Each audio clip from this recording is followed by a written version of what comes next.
이 유통기한이 한 2주 정도밖에 안 돼요. 예. 그래서 이제 냉장 보관을 하셔야 되고요. 근데 이제 좀 더 이제 간편하고 편리하게 쓰기 위해서 이제 드라이 이스트나 아니면 인스턴트 이스트 형태로 이제 판매를 하고 있거든요. 네. 예, 그런 걸 구입하셔갖고 이제 그런 거는 이제 실온에서 한 6개월 정도 보관이 되니까요. 예, 그게 더 사용하시기는 편할 것 같아요. 자, 그렇게 만들어진 우리 피은정 주부님표 식빵. 저희가 한번 맛을 볼까요? 그래요, 궁금해요. 예. 야, 이렇게 해서 직접 다 만들어 갖고 오셨어요. 이건 딸기잼인가요? 예, 요거는 집에서 딸기를 이용해서 잼을 직접 만들었거든요. 잼도 직접. 아유, 예, 예. 마가는 좋겠어요. 드셔보시면 그렇게 시중에서 판매되는 잼보다는 달지 않으면서 좀 더 조금 신선한 맛을 느낄 수 있으실 거예요. 아니 근데 예. 왜 쫀득쫀득하죠? 쫀득쫀득하죠? 네. 되게 쫀득쫀득하고 이게 향이 곡물 식빵인 것 같아요. 이게 현미가 들어간 것 같죠? 예, 정확하십니다. 그래요? 예. 그리고 이 시큼한 요 냄새가 바로 이스트 냄새죠, 선생님? 예, 그렇죠. 이스트를 넣어서 만들었을 때 이제 이런 향이 나요. 그래요. 자, 빵과 과자에 관한 진실 저희가 파헤쳐보고 있는데요. 건강충전 Q&A 두 번째 질문 만나보시죠. 고소하고 바삭바삭한 빵과 과자들 접시 위에 옹기종기 모였는데 어린이들 잠깐! 이런 페스칠이나 비스킷 같은 건 절대로 먹으면 안 돼! 먹고 싶으면 먹고 싶다고 왜 애들 걸 빼고 그러니? 이런 엄마가 돼가지고 빵 과자 고르는 수준하고는 뭐? 왜 또 그러는데? 고소하고 바삭거릴수록 몸에 나쁜 트랜스 지방이 많다는 거 몰라? 스트레스 뭐? 심장질환의 주범 트랜스 지방의 트자도 모르다니.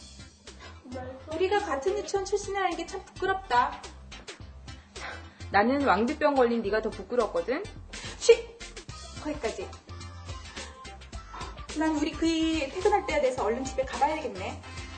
어린이들도 이런 과자, 이런 빵 절대로 먹으면 안 돼. 네. 간다. 고소하고 바삭바삭한 빵과 과자에 건강을 위협하는 트랜스 지방이 더 많이 들어있다던데 정말인가요?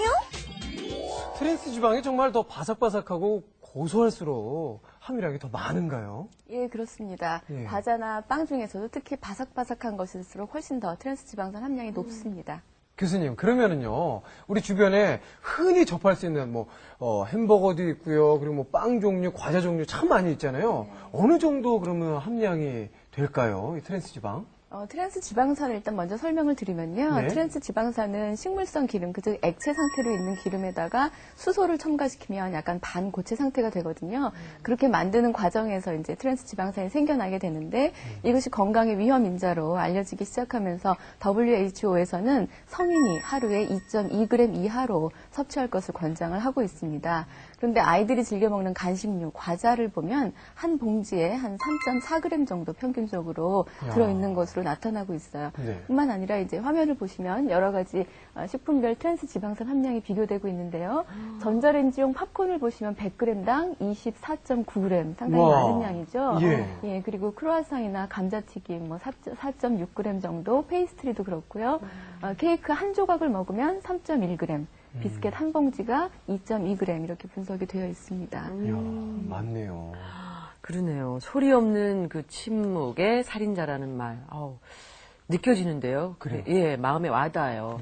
그 트랜스 지방을 2% 정도 더 섭취를 하면은 심장병 위험이 28%나 더 증가한다 그러더라고요. 그리고 우리 아이들의 행동 장애, 또 뭐라 그러더라? 두뇌 발달에도 굉장히 악영향을 미친다 그러더라고요. 네. 먼저 이제 지방산을 보면은 식품 중에 지방산이 포화지방산, 불포화지방산 이렇게 나눌 수가 있습니다. 그래서 예전에는 이제 포화지방산은 몸에 나쁘고 불포화지방산은 몸에 좋다 이렇게 생각을 했었는데 트랜스 지방산은 불포화지방산임에도 불구하고 건강에 미치는 효과가 포화지방산만큼이나 나쁜 것으로 이제 밝혀져 있죠. 그래서 이것이 이제 혈액 중에 들어가게 되면은 콜레스테롤 합성을 더 높이게 되고요. 그래서 이제 피가 좀 끈적끈적해진다고 흔히들 많이 표현을 하시는데, 네. 예, 그렇게 되게 되면 이제 아무래도 말초 혈액순환 장애도 올 뿐만 아니라 여러 가지 질병, 뭐 심장병, 고지혈증, 고혈압 같은 각종 질환을 발생시킬 수가 있을 것 같고요.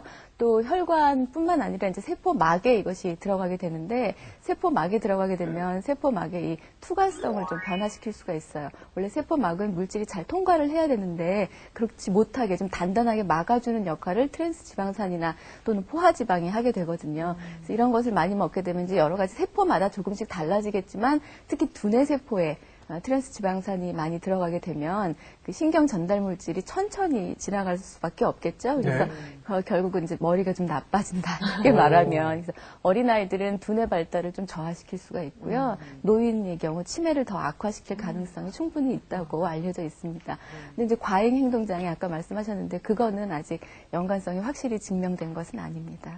교수님 말씀 들어보니까 굉장히 좀 걱정이 앞서요. 우리 아이들 정말 쿠키 뭐 즐겨 먹고 과자 너무너무 좋아하고 그런데 이런 걸로 인해서 이 지능 저하가 올 수 있다라는 게 참 무섭습니다. 우리 피은정 주부께서는 이런 그 트랜스 지방을 좀 줄일 수 있는 방법 아시고 계시고 또 실천을 또 하실 것 같거든요. 예, 실제로 과자나 쿠키 이런 거 만들 때 이제 쇼트닝이나 마가린이 들어간 걸 하면 이렇게 과자가 바삭바삭하고 고소해지거든요. 네. 근데 저 같은 경우는 그러니까 마가린이나 쇼트닝이 들어가지 않고 이제 순수 우유 버터로 되어 있는 재료를 사용을 해요. 그리고 이제 제품에 따라서 틀린데 이제 크리마를 하지 않는 제품 있죠. 그런 경우에는 이제 버터 대신에 식물성 이제 유진 뭐 포도씨유 이런 걸 첨가해서 하기도 하고요. 그다음에 튀기는 요리 같은 경우에는 이제 포도씨유를 쓰되 여러 번 튀기지 않고 이렇게 반복하지 않고 함으로써 이렇게 줄이고 있어요. 자, 빵과 과자에 관한 건강충전 Q&A 다음 궁금증 함께 하시죠. 한 달에 한 번 찾아오는 결전의 그날. 줄자와의 한판 승부. 과연 그 결과는? 다른 집 애들은 콩나물처럼 잘도 자란다는데 도대체 왜 우리 집에는 몇 달째 제자리 걸음인 거죠? 머리 아파. 바로 그거야. 뭐가? 밥도 잘 먹고 반찬도 잘 먹고 우유도 많이 마신 호진이가 키가 안 크는 원인. 원인이 뭔데? 몸속에서 칼슘을 빼내고 뼈를 약하게 하는 범인은 바로 빵과 과자 속에 들어있는 설탕이라고. 설탕? 그래, 게다가 설탕은 아이들 집중력 저하의 원인이 되기도 하지. 요즘 너네 호진이 좀 산만해진 것 같지 않니?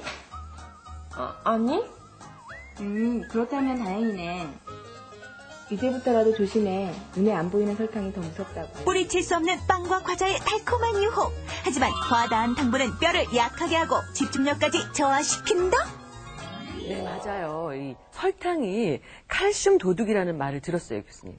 네, 예, 맞는 말입니다. 이제 설탕을 많이 섭취를 하게 되면 혈액이 산성으로 약간 기울어지게 되거든요. 네. 근데 우리 혈액이 산성으로 기울어지면 안 되기 때문에 우리 몸에서는 또 혈액을 일정하게 산염기 농도를 맞추기 위해서 뼈 속에 들어있던 칼슘을 녹여냅니다. 그래서 그것을 이제 혈액 쪽으로 보내게 되는데 이렇게 되면은 한창 이제 성장기, 왕성한 성장이 일어나야 할 시기에 특히 뼈가 좀 부실해지기 쉽고요.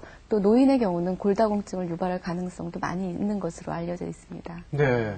이 설탕이 중독이 된 아이에게 이 설탕을 좀 끊게 했더니 좀 신경질적이고 또 주의도 굉장히 산만해졌다는 그런 얘기를 들은 적인데 실제로도 좀 집중력이 떨어지게 되고 산만해질 수 있나요? 예, 설탕 중독증이 있습니다. 예, 마약만 중독이 있는 것이 아니고요. 네. 설탕을 많이 먹여서 이제 쥐를 실험을 해봤어요. 쥐를 한 달 동안 설탕을 많이 준 다음에